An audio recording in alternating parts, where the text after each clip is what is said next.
আমরা গতকাল যুক্তরাষ্ট্র থেকে ফিরেছি আমাদের দ্বিতীয় রাউন্ডের আলোচনা শেষ করে, এবং আমরা তৃতীয় রাউন্ড আলোচনার জন্য প্রস্তুতি নেওয়ার জন্য এবং প্রাসঙ্গিক এবং কিছু বিষয়ে আমাদের স্টেক হোল্ডার কনসালটেশন, যেটা আমরা আজকে করলাম বা আরও সামনে করব, এবং আমাদের আন্তঃমন্ত্রণালয়ের বিভিন্ন সংশ্লিষ্ট বিষয় রয়ে গিয়েছে, সেগুলোকে আমলে নিয়ে আমাদের প্রস্তুতি সম্পূর্ণ করে আমরা অতি দ্রুত আবার যুক্তরাষ্ট্রে ফেরত যাচ্ছি।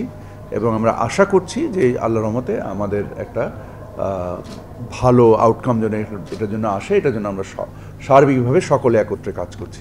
আমাদের আলোচনাগুলো উৎসাহব্যঞ্জক এবং আমাদের আলোচনাটা যথেষ্ট এঙ্গেজিং ছিল, উভয় পক্ষে সর্বোচ্চ লেভেলে এনগেজড। আমরা আপনারা হয়তো জেনেছেন যে প্রেস সেক্রেটারির বরাত দিয়ে যে যুক্তরাষ্ট্রের বাণিজ্য মন্ত্রীর সাথেও আমার দ্বিপাক্ষিক বৈঠক হয়েছে।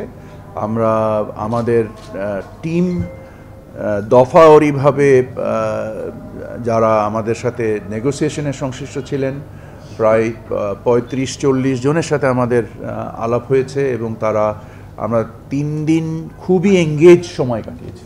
আমাদের মধ্যে যথেষ্ট আলোচনা হয়েছে, পরামর্শ আকারে আমরা সুন্দর কিছু পরামর্শ এখানে পেয়েছি, যে পরামর্শগুলোকে আমরা কাজে লাগাবো। আমরা আশা করি যে আমরা এখান থেকে একটা প্রাসঙ্গিক যে আমাদের আমরা যৌক্তিক যে শুল্ক নির্ধারণ করবে আমাদের রপ্তানির উপরে, কারণ আমরা প্রতিযোগিতামূলক মূল্যে বা মার্কিন যুক্তরাষ্ট্রের বাজারে ব্যবসা করি, এবং আমরা 2015 সাল থেকেই তাদের ওখানে শুল্ক কর পরিশোধ করে ব্যবসা করি। সো আমাদের ব্যবসা প্রতিষ্ঠান নিজস্ব সক্ষমতার ভিত্তিতে এই ব্যবসাটা করে থাকেন।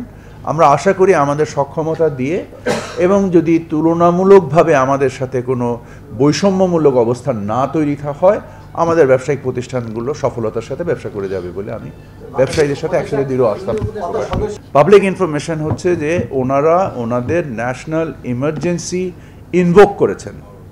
তো ওনারা যখন ন্যাশনাল ইমার্জেন্সি ইনভোক করেছেন, সো ওনারা যে শুল্ক কাঠামোর বা বাণিজ্য কাঠামোর কথা বলছেন, এটা ওনাদের প্রেক্ষাপট, এটা আমাদের প্রেক্ষাপট না।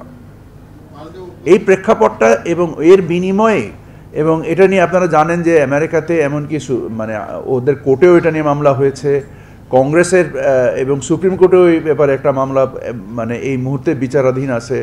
সো এখানে তো এটা বাংলাদেশ সংশ্লিষ্ট নয়।